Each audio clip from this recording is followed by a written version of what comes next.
sejas meu universo. Voltamos aqui novamente na nossa programação, aprendendo um pouco sobre a Reforma Protestante, como iniciou no tempo atual.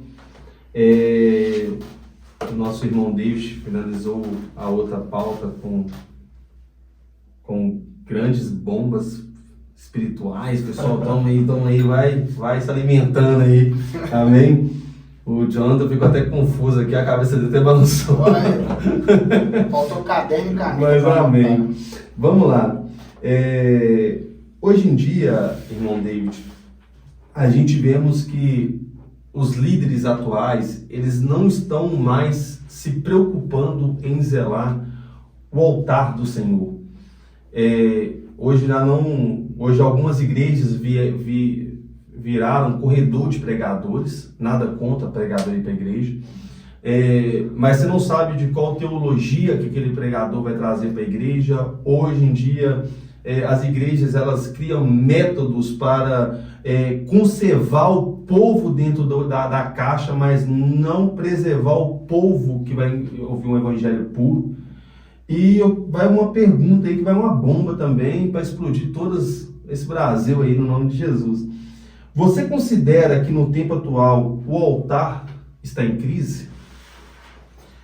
Venâncio, antes de responder a sua pergunta, é preciso deixar bem claro para alguns irmãos que estão nos acompanhando que o altar, fisicamente falando, ele é um lugar comum. Porque tem muita gente que quer santificar o altar como algo físico. E o altar, ele não é santificado. O altar que precisa ser santificado é você. Agora, falando de altar no sentido de pregação, no sentido de quem toma o microfone e fala à igreja, ele hoje está, com certeza, totalmente corrompido. Só dando uma pincelada, basicamente, reformulando a pergunta, o local onde que mais se ensina, que está em evidência, que é o altar. Sim. Porque hoje em dia tem pessoas que eles acham que monte é lugar santo, sendo que os macumbeiros fazem macumba no monte, fazem rituais. Eles acham que a igreja é o templo, o lugar que era um bar, vai virar um bar depois, ou qualquer coisa, é um lugar santo. A questão mais figurativa do altar, né? Para as pessoas não também confundirem. O que acontece, Venâncio, como eu disse minutos atrás, hoje nós temos igrejas e nós temos pregadores que, na verdade, ele quer afagar o ego humano. Quer trazer uma mensagem que coloque você como centro do universo, centro de todas as coisas. São mensagens que hoje não combatem o pecado. É preciso nós entendermos que, eu gostaria que um de vocês abrisse aí, Mateus capítulo 15, versículo 9, você aí na sua casa também, você pode ler, onde Jesus fala dos fariseus que ensinavam, mas ensinavam doutrinas que são preceito de homens. Mateus o quê? 15, verso 9. Então, hoje nós temos pregadores, nós temos ensinadores que não ensinam com base na palavra. Eles usam a palavra muito simploriamente para maquiar, na verdade, o que eles querem fazer. Eles querem atender o próprio desejo dos seus ouvintes. Paulo, quando escreve a Tito, no capítulo 2, versículo 1, ele fala, olha, tu, porém, Tito, fale o que convém à sã doutrina. O que é doutrina? Ensino. E qual o ensino que Tito, como pastor, como pregador, teria que falar à igreja? É o ensino, é a doutrina da palavra de Deus. Então, hoje você tem pastores, pregadores ensinando coisas que não estão nas escrituras. E só um alento para você, não, desculpa te interromper você, e hoje também eu observo que tem muito show business na igreja. Sim. Algo que vai chamar a atenção, que nas divulgações vai atrair os curiosos. Eu até falei com o Jonathan uma frase de Charles Spurgeon, que ele fala dessa forma assim, ó, que o que vai matar profetas ou pregadores no tempo atuais não vai ser perseguições, vai ser os aplausos. E eu falei com o John também uma frase que o falso profeta, ele é nada mais, nada menos do castigo de um falso crente. Sim. Então, isso é um problema na atualidade, né? Onde você tem pregações à la carte. Hoje você pode escolher, né? Hoje você chega, eu vou nessa igreja porque o pastor vai falar de dinheiro, eu vou nessa igreja porque o pastor vai falar de casamento, eu vou nessa igreja porque o pastor vai falar disso. De milagre. E nunca o foco é Cristo. Nós precisamos entender, Venâncio, pastor Jonathan, você ouvinte, que o evangelho de Cristo ele não é confortável. Não. Se você chegar numa igreja e todos os domingos o pastor pregar e você se sentir confortável, tem algo de errado. Tem muito. Porque o evangelho de Cristo ele não é confortável, João. O evangelho de Cristo ele vai confrontar a minha natureza humana. Porque não adianta a gente tentar mentir. A nossa natureza caída, ela milita contra o Espírito. Ela milita contra as coisas de Deus. A nossa natureza caída, ela fica aguçada para o pecado. É por isso que muitas das vezes tem gente que acha que é super crente e acaba caindo. Porque ele não leva a sério o que é o pecado. O que é essa natureza adâmica caída. Paulo ele vai fazer algumas considerações em suas cartas pastorais.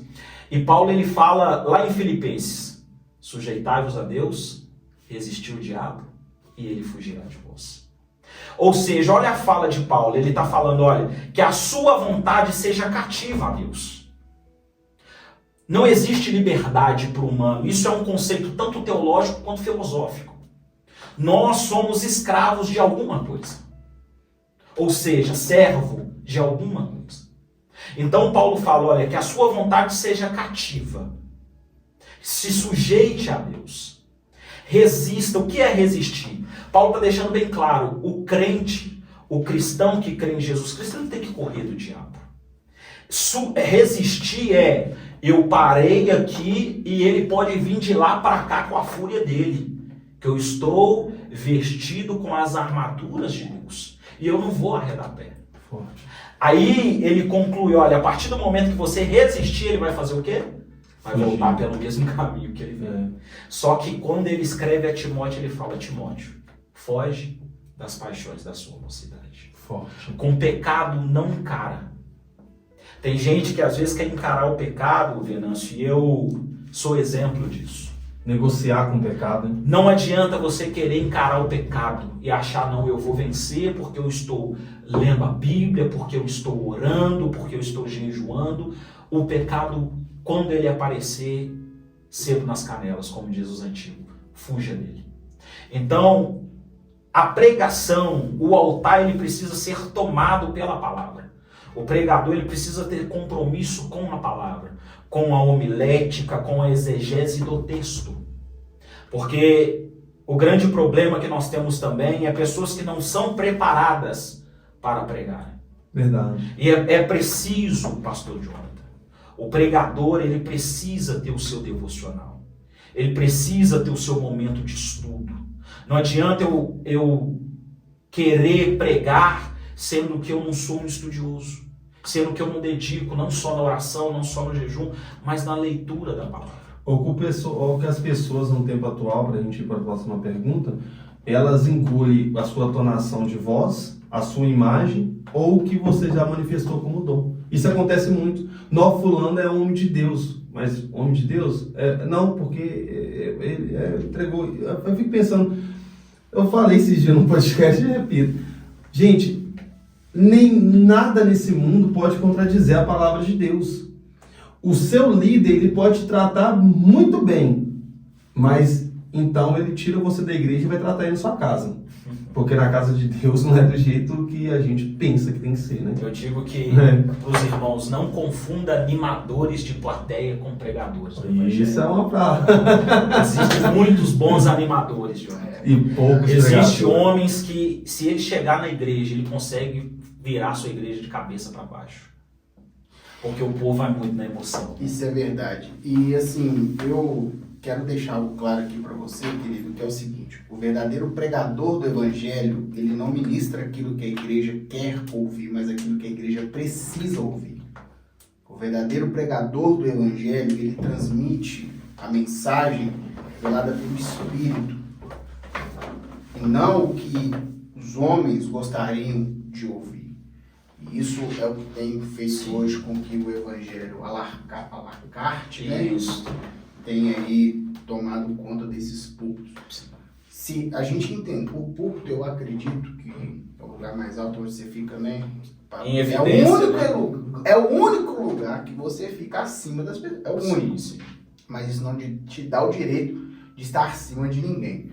Mas é o lugar que você está em evidência, está ali falando da palavra de Deus. Eu acredito que o púlpito é o lugar onde Deus ele transmite a sua mensagem de forma poderosa e gloriosa. Porque o alvo do Senhor é almas. Sim. Então, a gente precisa voltar a amar almas, né? E voltar a pregar o verdadeiro evangelho.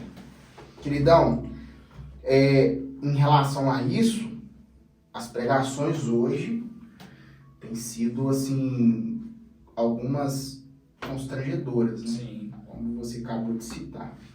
E claro que muitas pregações hoje feitas nas igrejas, se a gente fosse fazer uma pergunta, será que está agradando a Deus?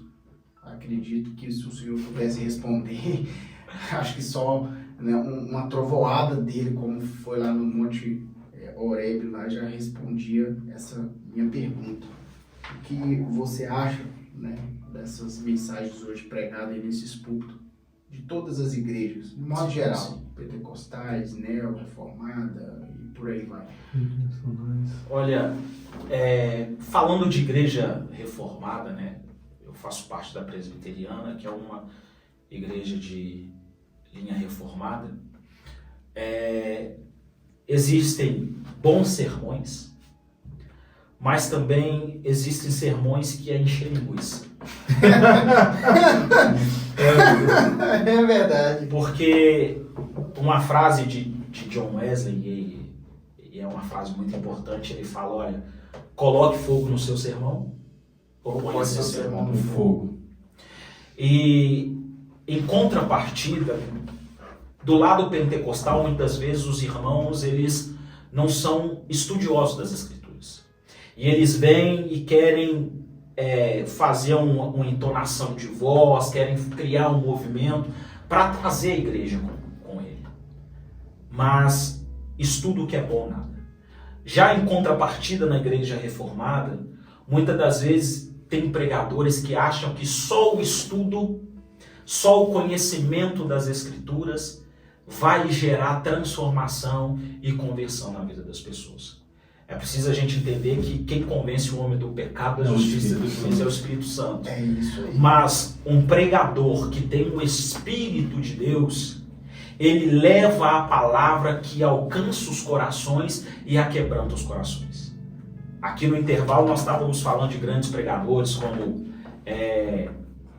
Charles Spurgeon, um pregador batista, Jonathan Edwards. Eram homens que tinham o Espírito de Deus. Eram homens que não precisavam manipular o público para trazer conversão. E emocionados. Ele não precisava. Porque o que é o verdadeiro avivamento? O verdadeiro avivamento é o contato de Deus com a sua alma. Verdade. Agora, a emoção é o contato da palavra humana com o espírito do homem. E por isso que hoje nós vemos pessoas que estão na igreja no domingo profetizando e na segunda-feira ela está fazendo tudo aquilo que contraria as Escrituras. Então, é preciso nós entendermos que pregadores ruins, mensagens ruins, tem em todos os lugares. Em todas as igrejas. Em todos os lugares você vai ter um cara ruim. Seja ruim de Bíblia, seja ruim de interpretação textual, seja um cara que não busca a Deus, um cara que não ora, porque tem gente que hoje tem a pregação como profissão, né? Porque o cara fecha uma agenda aí no mês aí. É o mesmo sermão. Não é? E é aquela coisa, vai pregar numa igreja, é 500, de outra é 700, de outra é 400, virou um meio de ganho dele. Então ele já não tem mais preocupação com isso. Aí você vai perguntar se o pregador tá na prova, fala, rapaz, tô na prova, meu voo atrasou, tive que dormir no banco do É bem aeroporto. assim. Então, é preciso nós analisarmos o que é pregado.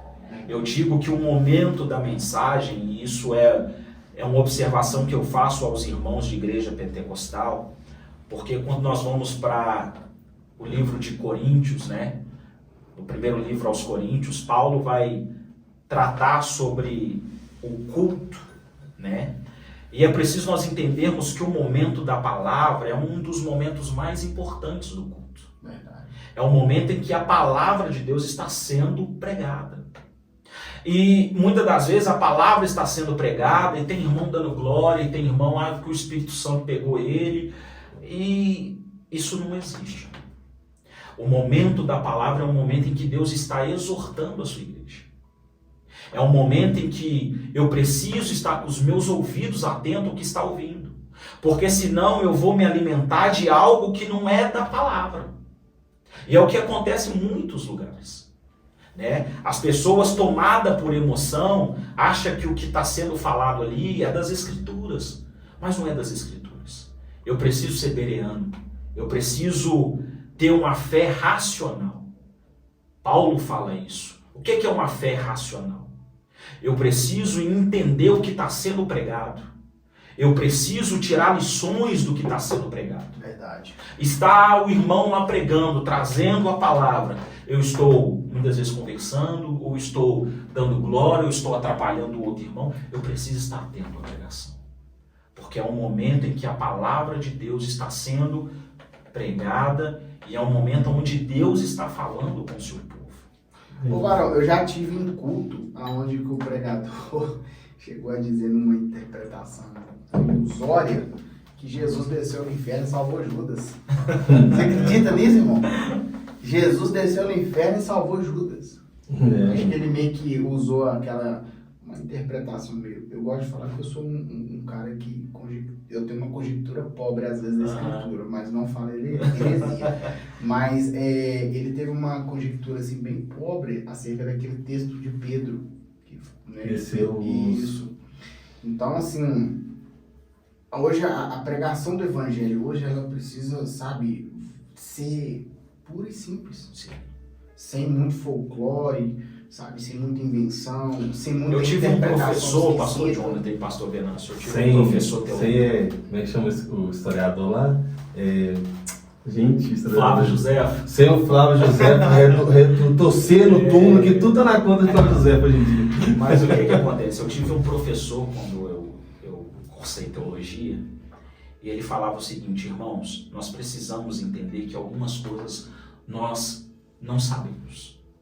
Tem coisas que as Escrituras não nos revelam.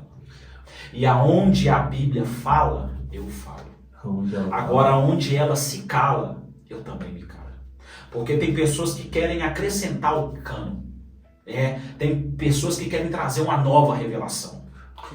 Aí surgem os Renês da vida. Nós precisamos atualizar a Bíblia. Porque essa hoje já não é mais o anseio das pessoas. Porque ela vai de contra a minha carne, né? Reverendo Augusto Nicodemos, ele fala isso. Até aonde eu posso ir, eu vou. Além dali, eu não tenho como inventar. Então eu escrevo um livro. Sim. Ele fala que a gente precisa ser fiel quando se estuda as Escrituras, e é preciso atentarmos a isso, de ser fiel na exegese e na hermenêutica do texto. Amém.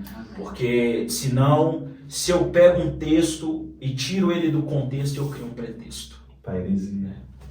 Amém? David, outra pergunta, estamos quase caminhando para o final, tem mais duas perguntas aqui na pauta, mas isso aqui é muito pertinente.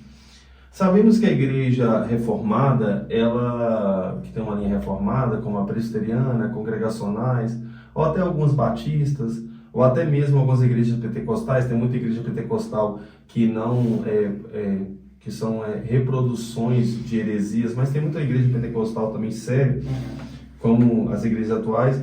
Então hoje a gente vê basicamente 3 tipos de sermões. Alguns pregadores se sentem confortáveis com alguns, outros não.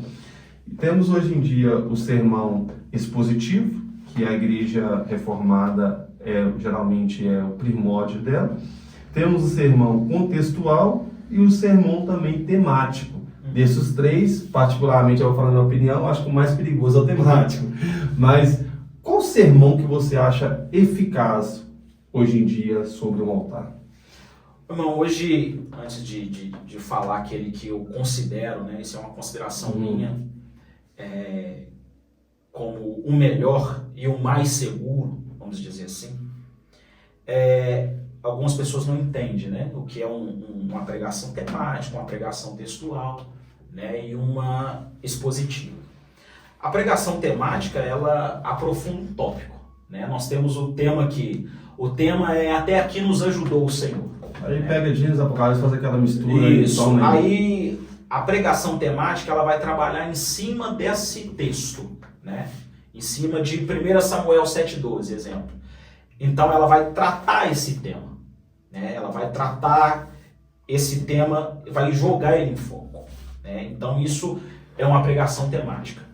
A pregação textual, ela vai pegar um versículo e vai fazer uma análise geral em cima daquele versículo. Exemplo, um culto fúnebre. Você vai pegar um versículo que trata de morte, ou trata de vida após a morte, né? E você vai dissertar em cima daquele único versículo. E ali você vai tirar lições, né? E as pessoas que estão ali vão tirar lições. Essa seria a pregação textual. E a pregação expositiva é uma pregação onde você vai ler uma porção maior da palavra, né? E aonde você vai tratar tudo que aquele texto está falando.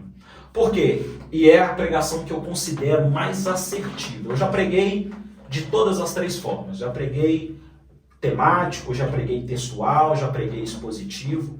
Porque a pregação expositiva, ela é uma pregação que exige do pregador.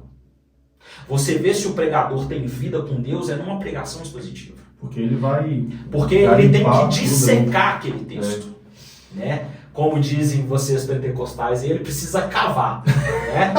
Ele precisa cavar o texto. Só que ele precisa cavar o texto com uma boa exegese, né? Não criar aquilo que o texto não está dizendo. E mesmo é igual o pastor Jonathan trouxe um texto de Pedro, e isso é uma mensagem, um texto que dá pano para manga, aonde tem muita gente que acredita que Cristo desceu do inferno e tomou a chave do inferno e da morte por uma má interpretação do texto, né? Primeiro, quando o texto fala em chave, está falando de governo, de poder, de domínio. E ninguém tirou o poder e o domínio de Cristo.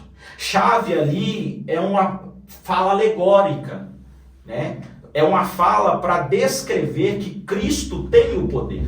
Aí tem gente que, quando vai para o texto de Apocalipse, não, porque ele tem a chave, acha que ligam esse texto com esse texto de Pedro. Então, é uma exegese errada, porque o texto não está ensinando isso. O texto não está falando sobre isso. Então, a pregação expositiva, ela me exige. Ela exige eu buscar, eu cavar, para trazer a elucidação daquele texto, né? E é uma pregação que é aquela coisa, ela te exige, mas é uma pregação que você pode ter certeza que você vai estar pregando o que a palavra verdadeiramente está ensinando. Eu basicamente, também já tive a oportunidade de pregar os 3 tipos de sermão, e eu me sinto até mais confortável com o contextual, aonde o texto começa, aonde ele está, aonde ele termina, e logicamente pincelando ali o livro. Porque do mesmo ponto que eu acredito que também depende muito do pregador, ele tem que se esmerar na palavra, que o expositivo mal pregado, ele vai fazer a igreja dormir. Sim. E o temático mal pregado também, que eu acho que é o mais perigoso, que ele vai começar um texto, assim, o pastor John pode falar também, na minha percepção, ele vai falar sobre salvação.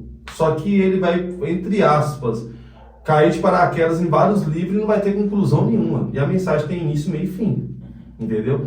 E hoje em dia eu vejo que o sermão para aprendizado mais eficaz, assim, na minha percepção, mas eu sei da sua, não puxando pela reforma, mas sim o expositivo, que é o reverendo Hernando Dias Lopes, que é um bom expositivo hoje em dia no nosso tempo, até mesmo Jim Schwag, que até fez uma Bíblia, né, que chama Bíblia do Expositor, mas hoje é muito interessante isso que o nosso irmão David abordou, porque hoje em dia tem pessoas que falam assim, a mensagem do cara não tá viva, mas não tá viva porque não tá do jeito que você quer, entendeu?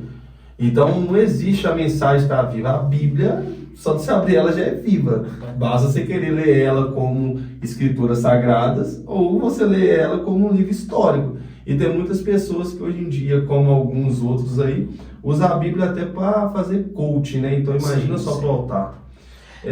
A pregação expositiva, o pastor Venâncio, o pastor Jonathan e ouvintes, ela é uma pregação extremamente didática, porque ao mesmo tempo que ela exorta, ela ensina. Então, para quem é da área de ensino, sabe que a pregação expositiva ela tem o poder exortador, orientador e ensinador. Porque se você trata a pregação expositiva da forma que ela precisa ser tratada, você joga por terra muitas doutrinas e tradições que foram criadas ao longo das décadas. Um vinho da Babilônia, né? Então, você tem algumas pessoas que... Nós lemos aqui Mateus 15, né? Onde Jesus vai falar sobre doutrinas de homens. E tem pessoas que pegam principalmente o Antigo Testamento, tem igrejas que se tirar o Antigo Testamento da Bíblia, os caras não pregam mais, né? No caso de Universal, no caso de outras aí. Porque são textos que, se você não trazer eles positivamente e trazer ele com base textual, você vai criar várias vertentes para adorar Mamon. Não.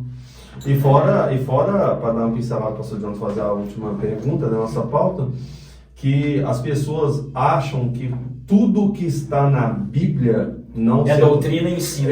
Não é doutrina e ensino. E, tipo assim, não usando o termo de dispensações, mas vamos dar um exemplo. Tem coisas que são por um determinado tempo, aí o cara fala, tá na Bíblia. Aí eu vou pegar aquilo que tá na Bíblia e vou colocar na igreja. Aí a mesma coisa, eu condeno a idolatria, mas coloco coisas que vai levar o povo a idolatrar como intermédio para falar com Deus.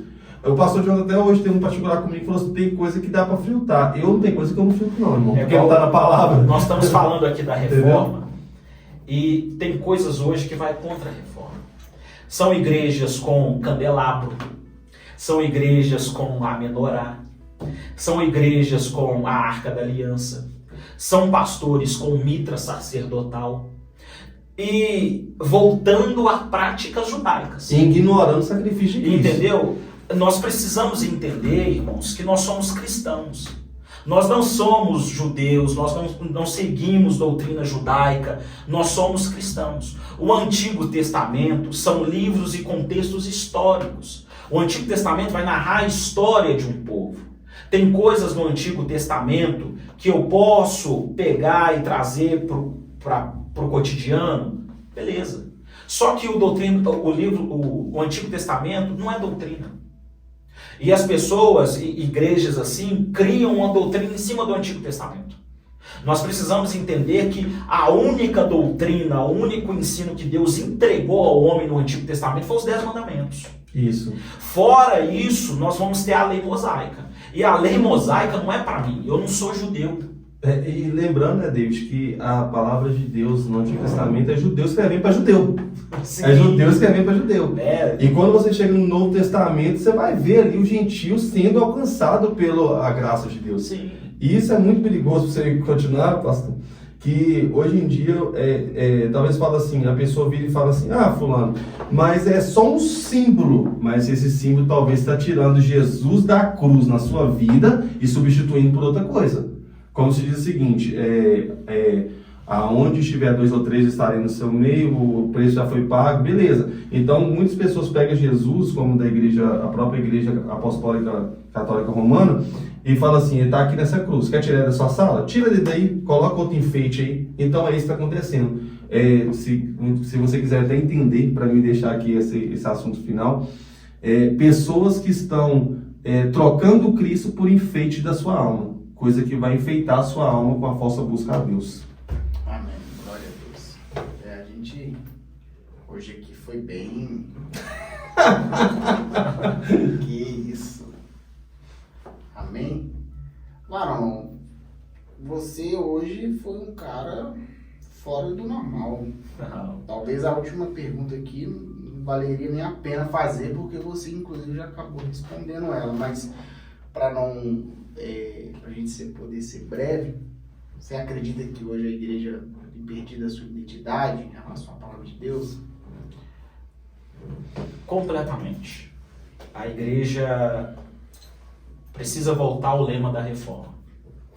Uma igreja reformada voltando a se reformar.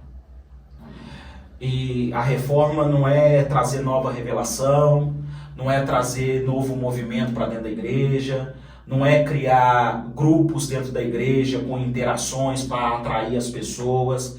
A reforma é voltar às Escrituras. Forte. Não tem como uma igreja ser relevante se ela não tiver pautada nas Escrituras. É por isso que você vê hoje as igrejas, ela não tem muita relevância nos bairros que elas estão. Quando você vai estudar a patrística, vai ver a história dos pais da igreja, a história da igreja, você vai ver que as igrejas, ela tinham um impacto aonde elas estavam localizadas antigamente. Ela tinha um impacto social, não era só um impacto espiritual. Porque a igreja, ela precisa estar envolvida em todos os contextos. A igreja, ela precisa ser um lugar onde as pessoas acham abrigo para suas almas e muitas vezes para os seus corpos físicos. Então a igreja, ela precisa ser relevante para a sua comunidade. A igreja precisa estar inserida em contextos sociais. Porque quando nós tratamos contexto social, nós vamos lá para Atos dos Apóstolos, o início da igreja primitiva, nós vamos ver que o apóstolo São Pedro, ele vai falar, olha, nós vamos dedicar a oração e a leitura da palavra e os diáconos vão ficar responsáveis para atender o quê? As necessidades. As necessidades. Contexto social. Então, uma igreja, ela precisa ser relevante. É inadmissível, pastor João e pastor Venâncio, uma igreja que está inserida dentro de uma comunidade onde os números de homicídio crescem a cada ano. Onde os números de pessoas passando necessidade crescem a cada ano. Essa igreja precisa ser operante. A reforma protestante, ela trouxe uma reforma não só espiritual, num contexto religioso, mas ela também trouxe uma reforma política. E nós temos, muitas vezes, nós vemos irmãos combatendo a política. Política, infelizmente, é um mal necessário.